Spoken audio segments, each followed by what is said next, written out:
Hey everyone, Tony D here with another video. I'm not sure what I'm going to call this video, where it would be classified. I guess it would be more under screenwriting. I guess it would be sort of a screenwriting tip.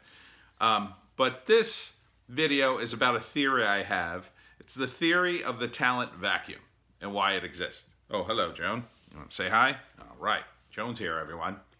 Okay. So, the talent vacuum, or my theory about the talent vacuum, goes something like this.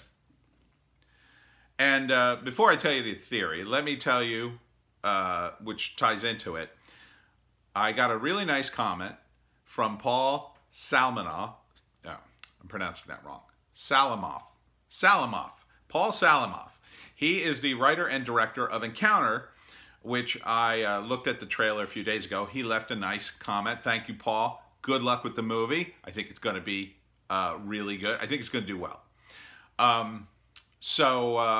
Paul, who's a real director, like he's got some real credits. You know, he's only got 3 directing credits right now, but he's got a ton of credits. He's a special effects guy. He's worked on big Hollywood movies, and so he's making the move over to director, and he's written stuff too. So this is a guy who's really in the business. And me, in New Jersey, South Jersey, here he is communicating with me. Prior to the internet, that wasn't possible, really. I mean, it was possible, but it wasn't probable, right? Okay. So how does this tie into the theory of a talent vacuum? Well, I first developed this theory when I was working on Complete Mafia for D20. Link in the description. Complete Mafia for D20 is a game about the Mafia, and it's Dungeons & Dragons rules.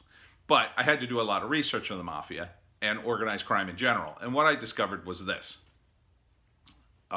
In organized crime syndicates, which tend to be based in ethnic groups, they have a problem down the road with talent. See, when an immigrant community moves in and they're marginalized by the society they move into, it forces a lot of talented, smart people to join these organized crime syndicates because they only see that as the only way to move up and get money and you know, make something of themselves.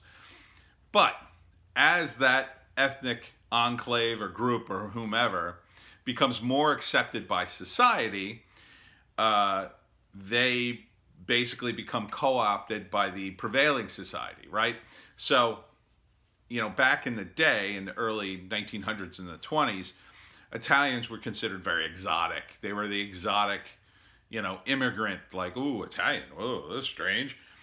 Now, not the case, right? Now Italians are integrated very much so in American society, so you're not going to point at an Italian and go, wow, check out that guy, he's Italian. I mean, it's just a normal, you know, more normalized, whatever you want to call it, part of society. So because of that, those smart and talented people are smart enough to know, well, I don't have to risk my life to be in an organized crime syndicate. I could go start a business. I could become part of a bigger business. I could, you know, become an entrepreneur or a star or whatever. So consequently, the talent pool that normally would go to these crime syndicates now go elsewhere. Same thing applies in other businesses, including the movie industry. And it's especially prevalent because of the internet. I'm old enough, to have worked at a time prior to the internet. I was still using typewriters and mail. It was a nightmare. So I was at that time when the internet was new, trying to convince producers, hey, can I email you a screenplay? Mainly because I wanted to save postage and it was much quicker. In the very early days of the internet, you know, it wasn't instant. It might take me a few minutes to upload something via the phone, but within the hour, certainly, you could have the screenplay, you know, and if you know, there was some software issues that you had to deal with, but if you could deal with all those, boom, you'd have the screenplay within the hour. Back then, that was a no-go because People didn't want to read off the screen. This was a new technology, and they were used to the other technology. They would say, no, it'd be easier for me if you just mailed it. And that distance between us, you know, made it harder for me, being in New Jersey, to try to, you know, get a screenplay to a guy in LA, let's say. But, you know, you could work it, but it was a long shot at best. So what would happen, and what did happen, I eventually had to move out to LA to try to make some inroads, right? But now that is not necessarily the case because of the internet. You don't have to move to LA. I mean, you probably should. I've said that in another video. I mean, that's where the industry is. But it's getting so tough to live in LA. And people, as evidenced by this communication between me and Paul, I don't want to overstate it, but I'm just using it as an example, that you can have communication between real people in the industry without having to move all the way out there. And things like YouTube are definitely a part of that. I mean, the mere fact that people make short films that become viral and, you know, people talk about them and then they maybe get movie deals out of them, and it's happened, right? So the talent vacuum theory is just like the talent vacuum with organized crime. As the ethnic group is accepted, there's a vacuum because the talent goes away to other locations. In Hollywood, the same thing is happening. There's a talent vacuum. These people who would be forced to go to LA and New York now are finding outlets on the internet. They're not forced to go there. So what is the response of Hollywood is the question, and what will be the future of this? The response of Hollywood should be, we got to get the hell out of Hollywood. I mean, Hollywood as an entity or as a practical place to make movies now, in my view, too expensive and too many hurdles. You could move literally one state over. Let's say, I don't know, Nevada, right? I mean, people in LA go to Las Vegas all the time. Like, why couldn't you move the industry to a place like Nevada? They have pretty similar weather, right? I mean, it's going to be cold in some parts, and then you can go back to LA for the cold, right? I mean, you wouldn't totally shut down Hollywood. But what I'm saying is you got to start to think in terms of, you know, the world.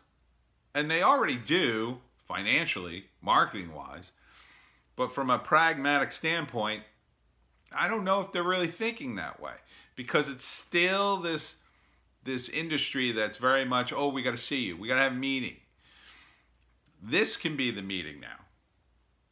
This is all you need. You don't need to be in the same physical room with people anymore. And so that's creating this talent vacuum in LA, which is hurting Hollywood. And I think that's part of the reason we're seeing such a deterioration, because as people don't move to LA to become part of the scene, as things become more decentralized, as we have the decentralization of movies and television through these channels like Netflix and Hulu and Amazon, there's just no reason to be there. Someone somewhere is going to finally figure out, well, what if we just start a movie studio here? You know, out in the middle of nowhere. There was talk for a short time, I don't know how real it was, that they were going to build a major movie studio facility in Paulsboro, New Jersey. It was right near me. Would have been amazing. You know, eventually it was a no-go situation, but they already have I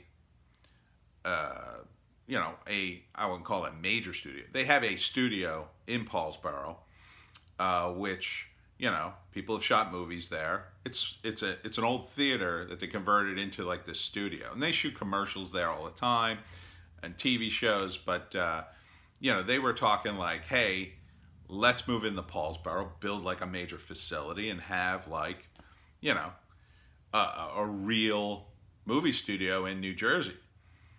But, you know, it didn't happen. I think part of that you could say is, well, it's the weather. You know, Southern California has better weather. You could always shoot outside. But the thing is, the technology is becoming so much so that if you built the right kind of facility, you would never have to shoot outside because you could simulate outside inside all the time and shoot outside whenever it was nice. But if you had to, shoot inside.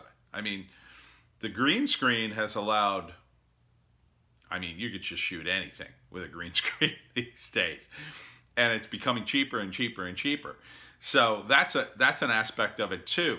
The talent won't have to go to LA. The technology will be in almost everyone's hands.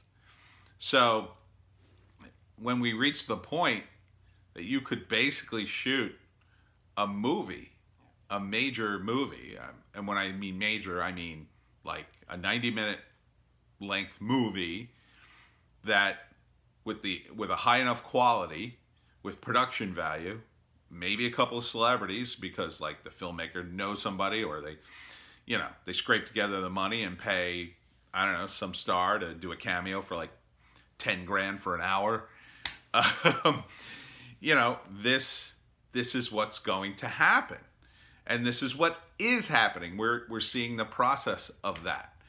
So the talent vacuum is something to watch out for and something to take advantage of, screenwriters.